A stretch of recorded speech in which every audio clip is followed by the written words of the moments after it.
जय हिंद, नमस्कार। मैं इनके सिंघाने हैं। आप सभी को हमारे इस सेशन में बहुत बहुत स्वागत है।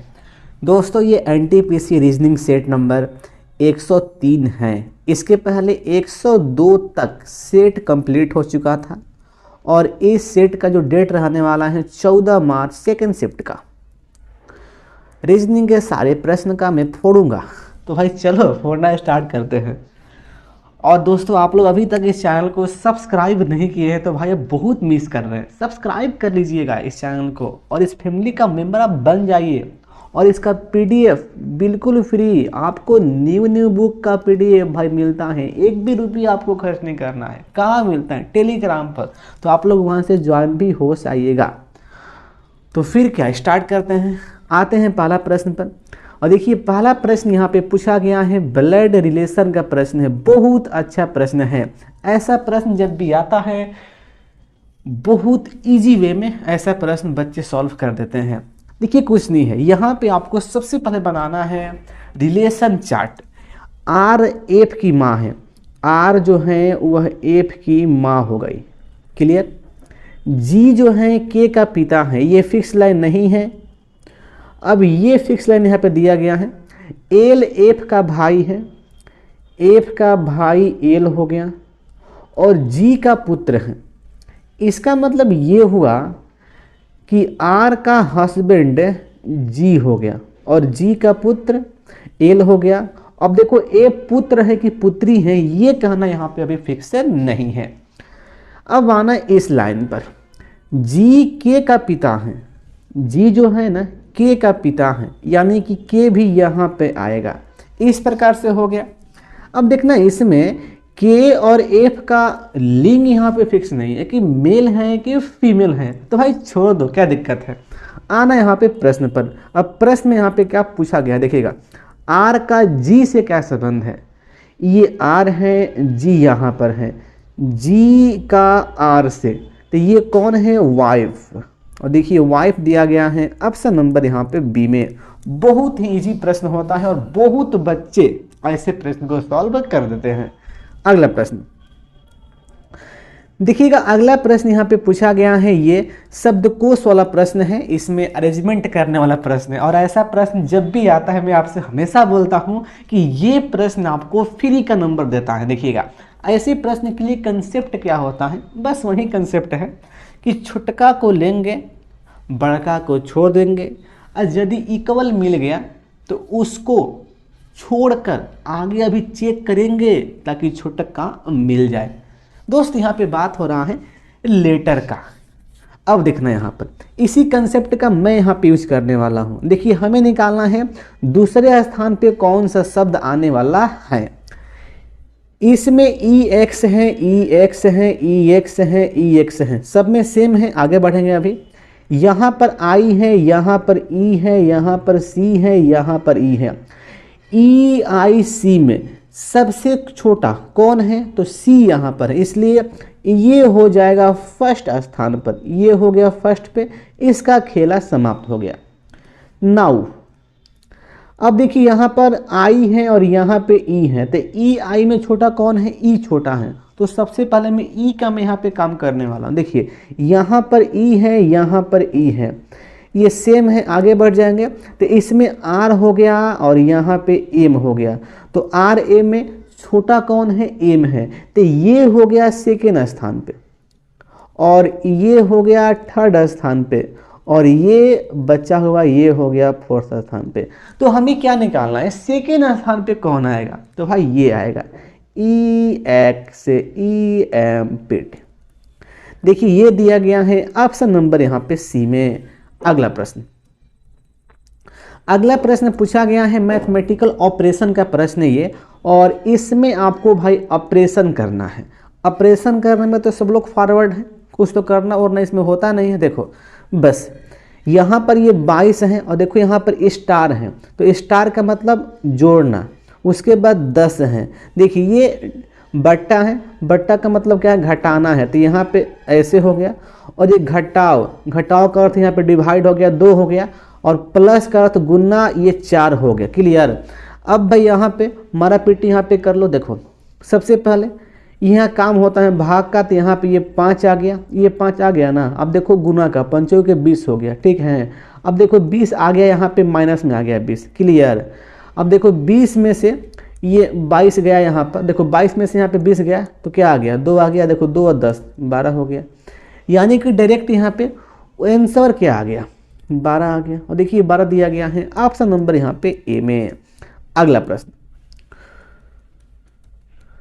दोस्तों, अगला प्रश्न पूछा गया है कोडिंग का प्रश्न। एक बार फिर से देखिए, ऐसा प्रश्न जब भी आता है ना, दिल खुश हो जाता है, क्योंकि ऐसा प्रश्न फ्री में आपको नंबर देता है। देखिए यहाँ पे इसका अर्थ ये है और इसका अर्थ ये है, ठीक है, और इसका अर्थ ये है। हमें क्या निकालना है, लाइक जो है यह किस अक्षर का अर्थ है, मतलब हटाओ ना यार, किसका कोड लाइक है, हमें ये फाइंड करना है, बस यही फाइंड कर ले। यहाँ पर देखिए, अब भाई यहाँ पे हमें लाइक निकालना है किसका है, तो भाई देखो लाइक किस में है, लाइक इसमें है, लाइक ओनली इसमें है। देखिए देखो यहाँ पे ये गर्ल को हमें हटाना पड़ेगा, गर्ल यहाँ पर है, देखिए गर्ल यहाँ पर है, और टॉय यहाँ पर है, देखिए टॉय भी यहाँ पर है।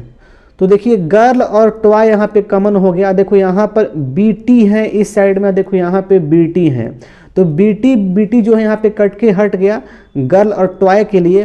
तो ओनली यहाँ पे क्या बचा है, देखिए ओनली यहाँ पे जो बचा है वो है लाइक है। तो भाई लाइक का कोड क्या होगा, देखो यहाँ पे सी बचा है तो सी होगा, यानी कि सी लेटर का अर्थ है लाइक होगा। देखिए सी दिया गया है ऑप्शन नंबर 2 में। तो ऐसा प्रश्न जब भी आता है आप बहुत ही आसानी में आप ऐसे प्रश्न को सॉल्व कर सकते हैं। अगला प्रश्न, अगला प्रश्न पूछा गया है, ये प्रश्न हल्का सा इसको मैं सेट कर दूं प्रश्न को। देखिएगा ब्लड रिलेशन का प्रश्न है। देखिए यहाँ पर एक संयुक्त परिवार में 9 मेंबर हैं, 9 क्या है, मेंबर हैं, MNOPQRST और U हैं, क्लियर। इस परिवार में 3 विवाहित जोड़े हैं। इसका मतलब ये हुआ कि इसमें 6 ऐसे पर्सन हैं जिनका शादी हो गया है और 3 ऐसे पर्सन बच गए जो भाई कुंवारा है, यानी कि अनमैरिड है। अब देखना भाई, इसका खेला जो है स्टार्ट हुआ है यहाँ से, क्लियर। देखो एन एक डॉक्टर है तथा ओ और पी का भाई है। तो देखो यहाँ से स्पष्ट हुआ कि ये एन ये तो भाई डॉक्टर है, लेकिन ये भाई है, इसका मतलब ये लिंग इसका हो गया मेल, ये मेल हो गया। और ये ओ और पी का भाई है, ओ पी का लिंग फिक्स नहीं है, इसलिए अभी यहाँ पे मैं कंफर्म नहीं कर पाऊंगा। लेकिन ये एन क्या है, ये डॉक्टर है। नाउ उसके बाद देखना, यहाँ पर क्यू जो है एस की माँ है, ये फिक्स लाइन नहीं है। टी एम की पत्नी है, ये भी फिक्स लाइन नहीं है। एम एस का दादा है, ये भी यहाँ पे फिक्स लाइन नहीं है। देखो यहाँ पर ये फिक्स लाइन यहाँ पे दिया गया है। ओ एम की इकलौती बेटी है, जो ओ है ना वह बेटी है एम की, यानी कि एम का एन पुत्र हो गया, पी का लिंग फिक्स नहीं है और ओ बेटी है। इस प्रकार से अब देखना, अब आना इस पर, टी जो है एम की पत्नी है, टी एम की पत्नी कौन हो गई, टी हो गई। तो एम क्या हो गया यहाँ पर, ये हस्बैंड हो गया टी का, स्पष्ट है ना। अब उसके बाद भाई यहाँ पे आना, देखिए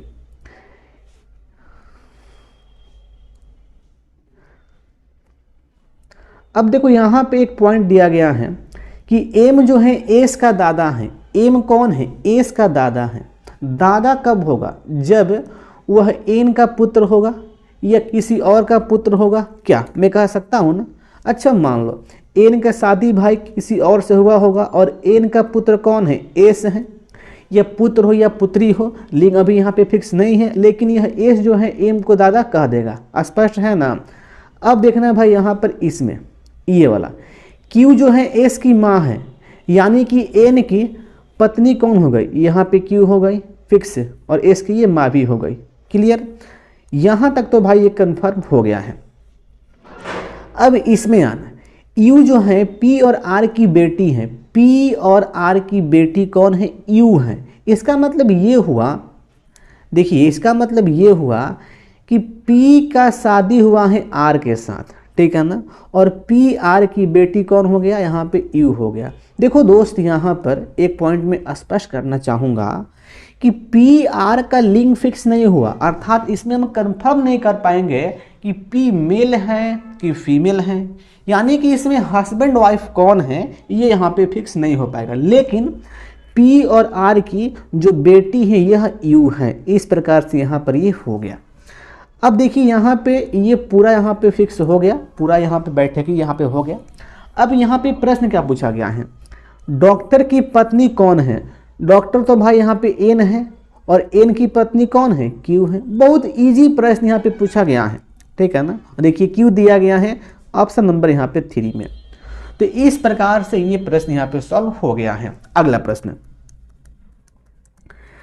देखिएगा, अगला प्रश्न यहाँ पे पूछा गया है, ये एनालॉजी का प्रश्न है, 49 नंबर प्रश्न है। यहाँ पर है पौधे, बगीचा। पौधे क्या है, बगीचा है। तो इसी लॉजिक से आपको बताना है कि जो प्राणी हैं ये भाई क्या होंगे। देखो भाई, कॉमन सेंस की बात है, कॉमन सेंस की बात यहाँ पर है कि पौधा, जो पौधा होते हैं उसके समूह को क्या बोलते हैं, बगीचा बोलते हैं। अब देखो जो प्राणी जो होते हैं, प्राणियों के समूह को क्या कहते हैं, जहाँ पे मतलब हर एक प्रकार के प्राणी वहाँ पे मौजूद होते हैं उसको भाई चिड़ियाघर कहा जाता है, जू। देखिए ये दिया गया है ऑप्शन नंबर बी में। बहुत ही बच्चा वाला प्रश्न है। अगला प्रश्न, अगला प्रश्न पूछा गया है सिलॉग का प्रश्न है। और देखिए यहाँ पे दिया गया है 3 स्टेटमेंट हैं और 4 कंक्लूजन है। बताना है कि कौन से यहाँ पे सही दिया गया है। तो फिर क्या बनाते हैं इसका वेन डायग्राम। कुछ गुलाब गुलाबी हैं, ये कुछ जो गुलाब हो गया यह है गुलाबी है, गुलाबी हो गया। सभी गुलाबी सूअर हैं, सभी गुलाबी, ये क्या है, सूअर। कुछ सूअर पक्षी हैं। देखो इसका बनेगा भाई इस प्रकार से, कुछ सूअर क्या है, पक्षी। ये हो गया मेन फिगर इसका। दोस्त इसका पॉसिबिलिटी फिगर यहां पे बन भी सकता है, ठीक है ना। पॉसिबिलिटी फिगर इसका बन जाएगा क्योंकि पॉसिबिलिटी में गुलाबी और पक्षी के बीच से सम का केस बन सकता है और गुलाब और पक्षी के बीच भी यहाँ पे सम का केस बन सकता है पॉसिबिलिटी में। लेकिन देखते हैं कि यहाँ पे पॉसिबिलिटी फिगर का यूज है कि नहीं, यहाँ पे है देखना। अब मैं आता हूं कंक्लूजन पर। देखिए नंबर 1 यहाँ पे दिया गया है कि कुछ पक्षी गुलाबी हैं। पक्षी और गुलाबी के बीच सम का केस बन रहा है। यहाँ पे पक्षी हैं और यहाँ पे गुलाबी हैं। देखिए यहाँ पे नॉन का केस बन रहा है ना। यहाँ पे क्या बन रहा है, नॉन का केस बन रहा है। तो मैं आपसे हमेशा कहता हूँ कि यदि कोई कंक्लूजन मेन फिगर से डायरेक्ट गलत हो जाता है तो वैसा कंक्लूजन रॉन्ग होता है, आपको पॉसिबिलिटी में चेक नहीं करना है, ठीक है ना। तो ये हो गया, रॉन्ग हो गया। नंबर 2 देखिएगा, कुछ सूअर गुलाबी हैं। सूअर गुलाबी के बीच सम का केस बन रहा है। देखिए यहाँ पे ये सूअर हैं और यहाँ पे गुलाबी हैं। देखो भाई यहाँ पर भी सम का केस बन रहा है, इसलिए ये हो गया सही। ये क्या हो गया, ये सही हो गया। उसके बाद नंबर 3 देखना, कुछ सूअर गुलाब हैं। सूअर गुलाब के बीच में सम का केस, ये सूअर हो गया, ये गुलाब हो गया, यहाँ पर भी सम का केस बन रहा है, इसलिए ये भी सही हो गया। नंबर 4 देखना, पक्षी और गुलाब के बीच सम का केस बन रहा है। ये पक्षी हैं और यहाँ पे गुलाब हैं। देखो भाई यहाँ पे नॉन का केस बन रहा है, इसलिए ये तो रॉन्ग हो गया। तो यहाँ पे जो कंक्लूजन है वह सही है। ये 2 नंबर एंड 3 नंबर ये सही है। ऑप्शन आपके सामने ये रहेगा। ऑप्शन 1 गलती है, ऑप्शन 2 यहाँ पे सही होगा, 2 एंड 3। अगला प्रश्न देखिएगा, अगला प्रश्न पूछा गया कोडिंग का प्रश्न है और यहाँ पे लॉजिक बहुत ही बच्चा वाला यहाँ पे लॉजिक है। देखिएगा ए को जेड यहाँ पे किया गया है, मतलब ये अपोजिट का लॉजिक है, डी का डब्ल्यू और जी का टी। तो उसी प्रकार से मैं यहाँ पे लिख सकता हूँ इसको, देखो यहाँ पर जो बी का क्या होगा, वाई होगा, ई का भी और एच का एस, तो वाई भी एस, ऑप्शन नंबर है सी। दोस्तों अगला प्रश्न आपके सामने यहाँ पे ये रहा। देखिए ये प्रश्न पूछा गया है, ये कोडिंग का प्रश्न है और इसका लॉजिक इस प्रकार से होगा। देखिएगा यहाँ पे आपको काउंट करना है कि इसमें कितना लेटर है, 1 2 3, 3 है ना, 3 में आपको 2 से गुना करना है, ये 6 हो गया, और 6 में 2 प्लस कर दो, ये 8 हो गया। अब भाई 2 कहाँ से, अपने मन से, 2 से गुना करना है, 2 प्लस करना है। उसी प्रकार से यहाँ पर ये पेंसिल है, 1 2 3 4 5 6, 6 है, तो 6 में 2 से गुना 12 हो गया, 12 में 2 प्लस कर दिए तो ये 14 हो गया। तो इस प्रकार से पेंसिल को 14 लिखा जाएगा और ये दिया गया है ऑप्शन नंबर डी में। अगला प्रश्न पूछा गया है, कोडिंग का प्रश्न है। एक बार फिर देखिएगा इसको, यहाँ पे निकालना है हमें मैन और जेम्स का कोड निकालना है। देखिए मैन यहाँ पर है इसमें और फिर मैन यहाँ पर है। तो देखो मैन के लिए कोड यहाँ पे क्या होगा, तो देखिए यहाँ पर ये जीए, इस साइड में मैन, तो देखो इस साइड में जीए, तो मैन का कोड हो गया जीए हो गया, कन्फर्म। अब उसके बाद यहाँ पर जेम्स है, देखिए यहाँ पर ये हो गया जेम्स इस साइड में, और देखो यहाँ पे हो गया जेम्स। अब मैं देखूँ इधर, तो देखो यहाँ पर के यू है और यहाँ पे के यू है, तो कन्फर्म है कि जेम्स का कोड क्या होगा, तो के यू हो जाएगा। तो के और ये यू, तो यहाँ से जी ए के यू, ऑप्शन नंबर डी जाएगा। अगला प्रश्न है कोडिंग का। एक बार फिर से देखिएगा इसको, देखिए इसमें भी यहाँ पे क्या किया गया है, ये भी एक कोडिंग का प्रश्न है और देखो इसमें जो लॉजिक है ना वह इस प्रकार से है।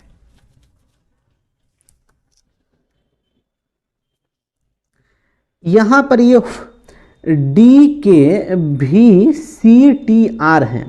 देखिए इसको लिखा गया है इस तरह से,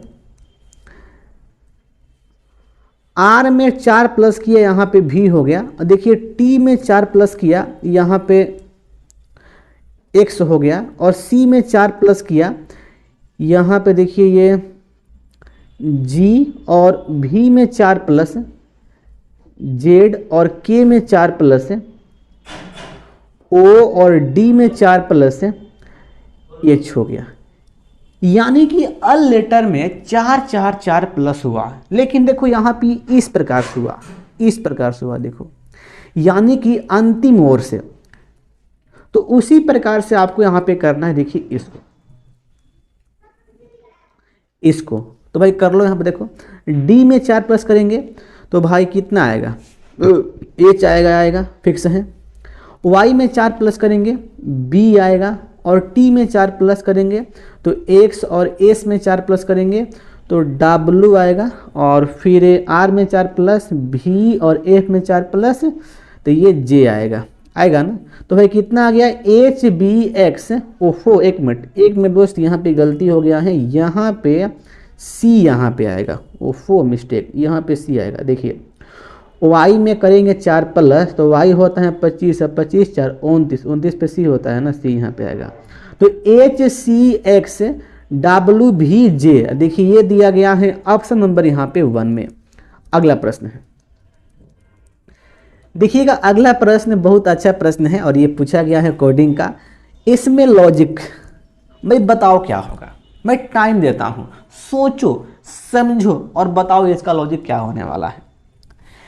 किस प्रकार से सानू को लिखा जा रहा है 39 से 69, तो उसी प्रकार से TAPLG को किसे प्रकार से लिखा जाएगा। अब देखो यहाँ पे इसमें क्या किया गया है, लॉजिक यूज हुआ है इस प्रकार से। सबसे पहले लेटर के जो पहले से हैं उसको ऐड करना है। यहाँ पे सानू है तो एस 19 और 8 और 1, और यहाँ पे एन 14 हो गया और ये 21 हो गया। इसको ऐड करेंगे तो ऐड करने के बाद ये आता है 63 आता है। 63 का भाई आपको स्क्वायर कर देना है। इसका स्क्वायर 39 69 होता है। क्लियर? तो इसी लॉजिक को आपको लगाना है इसमें। तो इसके में लेटर के स्थान को ऐड करता हूं तो देखो यहाँ पर t 20 हो गया, 20 + 1 + 16 + 12 + 7। तो इसे ऐड करेंगे तो ऐड करने के बाद ये 56 आएगा। ठीक है ना? अब देखो 56 का स्क्वायर करते हैं तो देखो ये 36 हो गया, 6 3 हो गया, 6 5 30, 30 उन्हीं के 60 हो गया, 60 3 63 कैरी 6 हो गया, 25 और 6 31 हो गया। कितना आ गया? 31 से 36 आ गया। देखिए ये दिया गया है, ऑप्शन नंबर यहाँ पे 2 में है। तो इस प्रश्न में ऐसा लॉजिक यूज होने वाला है। अगला प्रश्न देखिएगा, अगला प्रश्न यहाँ पे पूछा गया है प्रश्न एंड तर्क का। ये आर्गुमेंट वाला प्रश्न है। क्लियर? देखिए आर्गुमेंट वाला प्रश्न में आपको कॉमन सेंस यूज करना होता है। अब भाई कहाँ, अब देखना कहाँ पे यूज करना होता है। मैं आपसे हमेशा बोलता हूँ जब भी प्रश्न आता है आर्गुमेंट वाला, यहाँ पे प्रश्न दिया गया है क्या प्रत्येक सरकारी संस्थान में एक कर्मचारी संघ होना आवश्यक है।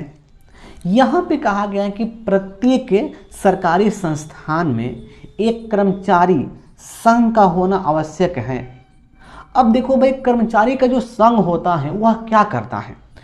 कर्मचारियों का जो अधिकार होता है, उसके अधिकार के खिलाफ कोई घटना होता है तो वह उसका उजागर करता है। मतलब उसके अधिकार के लेकर वह सरकार से अनुरोध करता है, सरकार से बोलता है कि कर्मचारियों का अधिकार का क्षय हो रहा है। अब भी समझना यहाँ पे, इस प्रकार का घटना हो रहा है आजकल बैंकिंग में। बैंकिंग में क्या हो गया? बैंकिंग में ये हो गया है कि बैंकिंग जो सेक्टर है उसको प्राइवेट किया जा रहा है। तो उसके अनुरूप ये हो रहा है कि जो कर्मचारी हैं, कर्मचारी का भाई जॉब अब जाने वाला है, तो उसके लिए कर्मचारियों का जो संघ है वह संघ क्या कर रहा है कि कर्मचारी का जो अधिकार है उसका क्षय ना हो, इसलिए वह आंदोलन कर रहा है, प्रोटेस्ट कर रहा है। ठीक है ना? अब देखिए यहाँ पर ये इसी प्रकार के यहाँ पे बात हुआ है कि क्या प्रत्येक सरकारी संस्थान में एक कर्मचारी संघ होना आवश्यक है। देखिए तर्क होता है नहीं में और हाँ में होता है। नंबर 1 दिया गया है नहीं। अब ये तर्क कब सही होगा? जब नहीं कहने के पीछे यह जो रीजन है ना यह सही है, तो यह तर्क यहाँ पे सही हो जाता है। देखिए नहीं मतलब आवश्यक नहीं है। अब भाई क्यों? देखना, यह संस्था के सुचारू संचालन को बाधित करता है। अब देख रहे हैं कि आज के समय में बैंकिंग सेक्टर का में जो कर्मचारी हैं आंदोलन कर रहे हैं, तो उससे क्या हो रहा है? उससे क्या हो रहा है कि बैंकिंग सेक्टर का जो काम काज है वह ठप हो जाता है। उससे जो कस्टमर होते हैं उनको प्रॉब्लम हो रहा है। तो मतलब यह जो है नहीं कहने के जो पीछे हैं यह रीजन सही है, इसलिए यह आर्गुमेंट यहाँ पे सही हो गया। नंबर 3 देखना, सॉरी नंबर 2 देखना यहाँ पर हाँ। अब देखिए हाँ कहने के पीछे रीजन यहाँ पे ये दिया गया है, यह कर्मचारियों के अधिकारों को सशक्त बनाता है। बिल्कुल, मतलब जो कर्मचारी होता है उसके जो अधिकार होता है उसको उठाता है कि हमारा ये अधिकार है, हमारे खिलाफ ऐसा मत करिए। तो ये भी जो रीजन है हाँ कहने के पीछे सही है, इसलिए यह जो आर्गुमेंट है ये भी भाई यहाँ पे सही हो गया। यानी कि दोनों आर्गुमेंट यहाँ पे सही है, तर्क नंबर 1 और 2। देखिएगा ऑप्शन आपके सामने ये रहेगा और इसका उत्तर होने वाला है ऑप्शन नंबर यहाँ पे 1। तर्क 1 और तर्क 2 दोनों ही पुष्ट हैं। अगला प्रश्न देखिएगा, अगला प्रश्न यहाँ पे पूछा गया है, ये क्लासिफिकेशन का प्रश्न है। यहाँ पर ये 67 है, 41 है, 39 है और यहाँ पे 17 है। बताना है कि कौन यहाँ पे असंगत है। कॉमन सेंस की बात है कि देखिए ये जो 67 है ये प्राइम नंबर है, और ये 41 ये भी प्राइम नंबर है, 17 ये भी प्राइम नंबर है, लेकिन 39 ये प्राइम नंबर नहीं है, इसलिए ये विषम यहाँ पे हो जाएगा। अगला प्रश्न देखिएगा, अगला प्रश्न यहाँ पे पूछा गया है, ये सिलॉग का प्रश्न है। देखिए इसका मैं बनाता हूँ पहले मैं वेन डायग्राम। यहाँ पर पहला कथन है कि कुछ प्रिंटर लेजर हैं, ये कुछ जो प्रिंटर हो गए यह है लेजर। अगला कुछ प्रिंटर इंकजेट है, इंकजेट, कुछ प्रिंटर इंकजेट है, इंकजेट हो गया। और कोई इंकजेट लेजर नहीं है, यानी कि इनके बीच नॉन का केस बन रहा है। ठीक है, चलो अब भाई यहां पे देखो कंक्लूजन ये रहेगा। पहला है कि कुछ इंकजेट लेजर है, यानी कि इंकजेट और लेजर के बीच में सॉम का केस बन रहा है। यहां पर इंकजेट है, यहां पर लेजर है। देखो भाई यहां पर नॉन का केस बन रहा है, इसलिए ये गलती हो गया। नंबर 2 आना, देखिए नंबर 2 है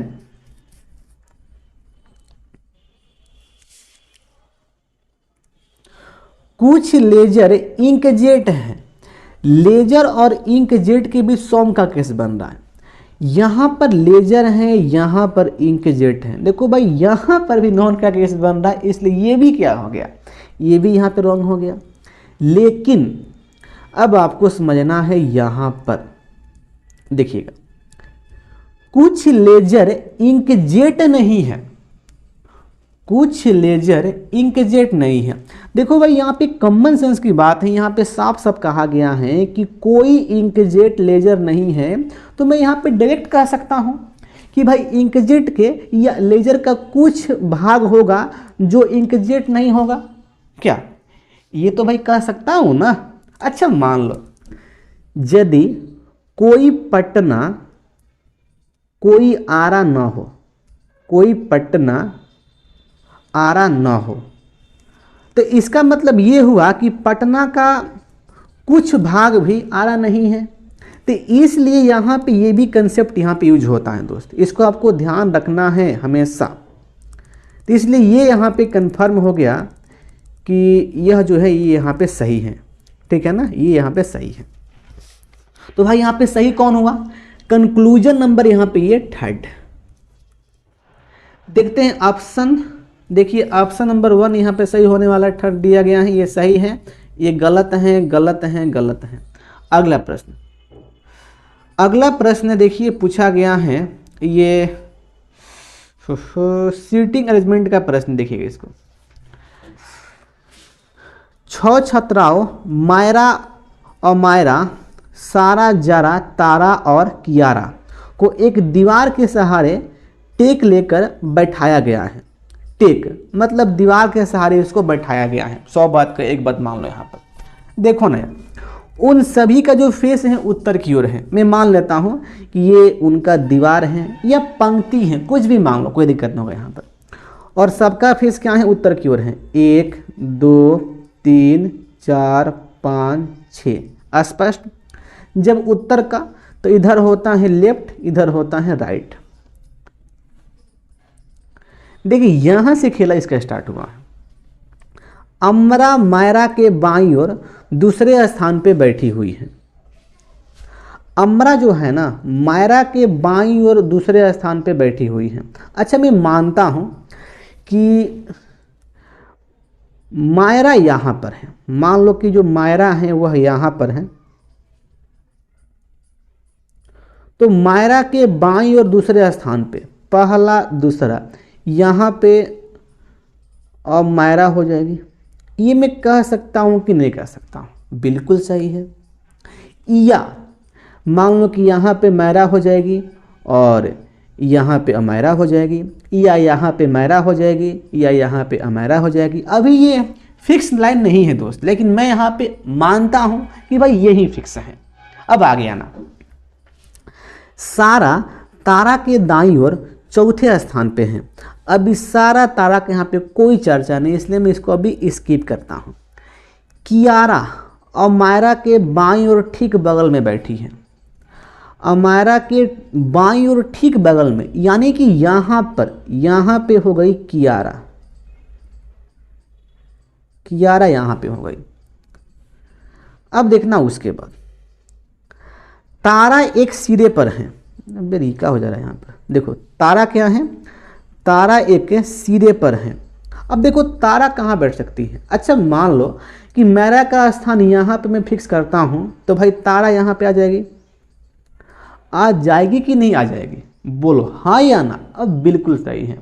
या मान लो कि यहाँ पे मायरा फिक्स नहीं होती हैं, तो भाई तारा यहाँ पर भी आ सकती हैं। अभी ये फिक्स लाइन यहाँ पे नहीं है, अभी मान लो इसको। देखो अब आना इस लाइन पर, जिसको मैं स्किप किया था, ये फिक्स करेगा। सारा तारा के दाईं ओर चौथे स्थान पे बैठी हुई है। अच्छा मानो भाई तारा को जब मैं फिक्स करता हूँ, तो भाई तारा के ये तो क्या होगा, इधर होगा, बाएं होगा ना। लेकिन हमें क्या करना है, तारा के दाईं और चौथे स्थान पे सारा को बैठाना है, इसलिए तारा यहाँ पे फिक्स नहीं होगी। और जब तारा यहाँ पे फिक्स नहीं होगी मेरे दोस्त, तो यहाँ पे मायरा यहाँ पे हो गई फिक्स। जब ये हो गई फिक्स, तो ये पूरा कहावत यहाँ पे ये सही है हमारा, ठीक है ना। तो तारा यहाँ पे सही हो गई। अब देखना तारा के दाईं ओर चौथे स्थान पे पहला, दूसरा, तीसरा, चौथा, यहाँ पे कौन आ गई, यहाँ पे सारा आ गई, यहाँ पे आ गई सारा। अब देखिए एक स्थान यहाँ पे बचा हुआ है, यह स्थान। तो भाई यहाँ पे कौन आएगा, यहाँ पे आएगी जारा, यहाँ पे आएगी जारा। तो इस प्रकार से ये बैठकी मेरे भाई यहाँ पे हो गया। क्लियर। चलो देखना प्रश्न में क्या पूछा गया है। कौन सी दो छात्राएं दोनों सिरों पर बैठी हैं। दोनों सिरे पर, एक तो तारा मैडम है और एक मायरा मैडम है, यानी कि तारा एवं मायरा। देखो ये दिया गया है ऑप्शन नंबर यहाँ पे 3 में। अगला प्रश्न पूछा गया है ब्लड रिलेशन का प्रश्न। ये देखिएगा, अभिषेक जो है आंसू का भाई है। ये अभिषेक हो गया और ये भाई है, किसका भाई है, आंसू का। आंसू का भाई है, जो जय का बेटा है, जो मतलब आंसू। आंसू बेटा है किसका, जय का। यानी कि जय के 2 पुत्र हो गए, एक तो अभिषेक और एक आंसू हो गया। उसके बाद स्वाति ज्योति की बेटी हैं। जो स्वाति हैं यह ज्योति की बेटी हैं, लेकिन ये फिक्स लाइन नहीं है। मालती जो है आंसू और ज्योति की माँ है, यानी कि जय का जो वाइफ हो गई वह मालती हो गई और ये हस्बैंड हो गया। और इसके एक और साथ यहाँ पे आएगा संतान, कौन है, ज्योति।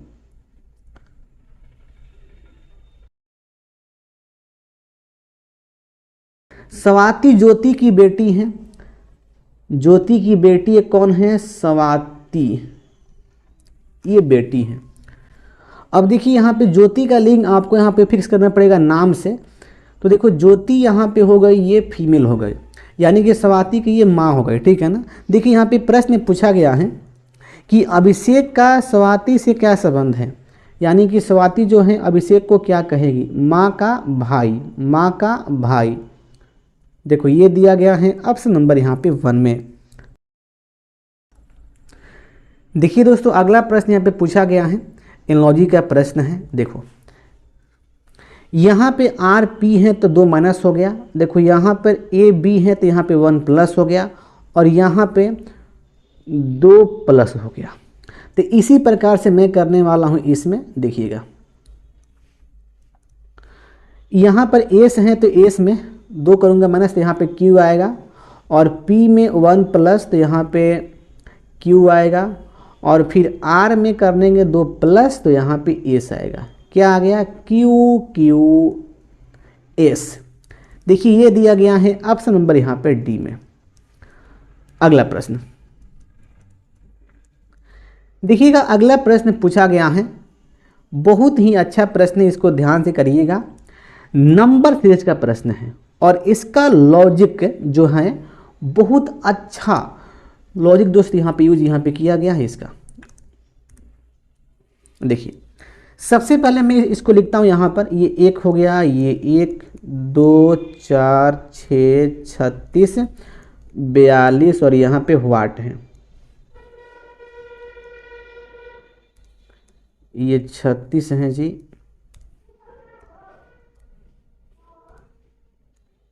क्लियर। अब देखिए यहां पर इसका लॉजिक क्या है। ये 1 है ना, यहां पे देखिए इसको लिखा गया है 0 + 1, ये 1 हो गया। और फिर ये 1 है तो देखो यह जो 1 है इस 1 का स्क्वायर यहाँ पे किया गया है, ये 1 आ गया। उसके बाद यह 2 जो है 1 + 1 यानी कि इन दोनों को ऐड हो गया, ये 2 आ गया। और ये जो 4 है देखो इस 2 का स्क्वायर किया गया है, ये 4 हो गया। उसी प्रकार से ये 6 तो 2 + 4 2 + 4 हो गया, ये 36 ये 6 का स्क्वायर हो गया, ठीक है। उसी प्रकार से ये है 42 तो यहाँ पर 6 + 36 करना पड़ेगा, ये हो गया 42। तो अब मुझे अगला काम मुझे क्या करना पड़ेगा, अगले वाट मुझे फाइंड करने के लिए इस 42 का स्क्वायर करना पड़ेगा। देखो 42 का जो स्क्वायर होता है 1764 होता है, तो इस प्रकार से क्या आ गया 1764 आ गया। देखिए ये दिया गया है ऑप्शन नंबर यहाँ पे सी में। तो इस प्रश्न में इस प्रकार का पैटर्न यहाँ पर बनने वाला है। अगला प्रश्न देखिएगा, अगला प्रश्न पूछा गया है एनालॉजी का प्रश्न, बहुत ही बच्चा वाला प्रश्न है। अब बबू वाला प्रश्न देखिए, 15 को लिखा गया है 8, 15 को भाई किस प्रकार से 5 × 3 15 हो गया। और देखो ये 8 है, 5 + 3 ये 8 हो गया। उसी प्रकार से मुझे इसको लिखना है, ये 25 है तो 5 × 5 25 हो गया। तो वाट के लिए मैं क्या करूँगा 5 + 5 करूँगा, तो यहाँ पे हो जाएगा 10। देखिए 10 दिया गया है ऑप्शन 1 में। अगला प्रश्न दोस्तों, अगला प्रश्न यहाँ पे पूछा गया है एक बार फिर से, ये प्रश्न एंड आर्गुमेंट का प्रश्न है। देखिए प्रश्न दिया गया है कि क्या प्राथमिक स्तर की शिक्षा मातृभाषा में प्रदान की जानी चाहिए। तर्क नंबर 1 हाँ, यस। देखिए यस कहने के पीछे रीजन दिया गया है यह देखना, हाँ इससे छात्रों को अवधारणाओं को आसानी से समझने में मदद मिलती है। बिल्कुल सही है। देखिए यह जो रीजन है यह हाँ कहने के पीछे सही है, इसलिए यह आर्गुमेंट यहाँ पे सही हो गया। नंबर 2 नहीं, मातृभाषा में पढ़ने वाले शिक्षकों को खोजना कठिन है। अब बताओ भाई ये नहीं कहने के पीछे यह जो रीजन यहाँ पे दिया गया है यह सही है कि नहीं है। बिल्कुल नहीं है भाई, कॉमन सेंस का बात है, ये हो गया रॉन्ग। जब ये रीजन यहाँ पे रॉन्ग है तो ये पूरा तर्क क्या हुआ रॉन्ग हो गया। तो यहाँ पे भाई सही कौन हुआ नंबर 1। देखते हैं ऑप्शन नंबर यहाँ पे 2 जाने वाला है। अगला प्रश्न पूछा गया है number series and mix series का है। ये प्रश्न अल्फ़ाबेट वाला देखिएगा इसको, यहाँ पर बी डी है 2 + यहाँ पे 2 प्लस करेंगे तो यहाँ पे एच आएगा। उसके बाद 7 4 11 हो गया, 11 4 15 हो गया, तो 15 4 19 यहाँ पे आएगा। ई जी 2 + जी आई 2 + यहाँ पे आएगा के, तो क्या आ गया H19 के। देखिए ये दिया गया है ऑप्शन नंबर सी में। अगला प्रश्न पूछा गया है 95 नंबर, देखिएगा। एक परिवार में 6 व्यक्ति A B C D E और F हैं। इनमें से एक अध्यापक, एक व्यवसायी और एक लेखाकार हैं। बी और डी अविवाहित हैं, मतलब अनमैरिड पुरुष हैं। अब देखना भाई यहाँ पे मुझे फिक्स क्या करना पड़ेगा, मुझे यहाँ पे फिक्स करना पड़ेगा पर्सन को। पर्सन कौन कौन है, देखो पर्सन ए हैं, बी हैं, सी हैं, डी हैं और ई और फिर यहाँ पे एफ है। रुको ना, हल्का सा मुझे इसको और ऊपर लिखना पड़ेगा। A B C D E और यहाँ पे एफ हो गया, इस प्रकार से।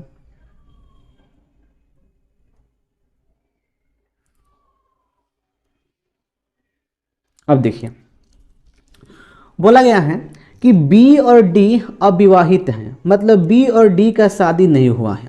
तो देखिए बी यहाँ पे हो गया अनमैरिड और डी भी यहाँ पे हो गया अनमैरिड हो गया। मतलब इसके अलावा जितने पर्सन हैं सबका भाई शादी हुआ है, ठीक है ना। और जिनका शादी नहीं हुआ है वह भाई पुरुष हैं, देखिए यहाँ पे कहा गया है। तो बी हो गया मेल और डी हो गया मेल तथा बेरोजगार हैं, यह बेरोजगार हैं और यह भी बेरोजगार है। क्लियर। कोई भी महिला व्यवसायी या लेखाकार के रूप में कार्य नहीं करती है, कोई भी महिला, ठीक है ना। अब भाई कौन है जो करती है अभी ये फिक्स नहीं है, आगे आना। परिवार में एकमात्र बच्चा ए है, परिवार में एकमात्र बच्चा ए है। अब देखिए बच्चा ए है यानी कि यह ए के बारे में चर्चा हो रहा है। जब ये बच्चा है इसका मतलब ये हुआ कि भाई ये भी अनमैरिड है। अब देखो कॉमन सेंस की बात है, कहा गया है कि बी और जो डी है यह अनमैरिड पुरुष हैं। मतलब अब जो भी अनमैरिड होगा वह पुरुष नहीं होगा, वह महिला होगी। यानी कि जो ए का लिंग क्या होगा, ए का लिंग यहाँ पे हो जाएगा महिला। क्लियर। अब आना इस पर, सी ई की पत्नी है यानी कि सी का लिंग हो गया फीमेल और ई यहाँ पे हो गया मेल। एफ जो है सी का भाई है, सी का भाई एफ है यानी कि एफ का भी लिंग यहाँ पर मेल हो गया।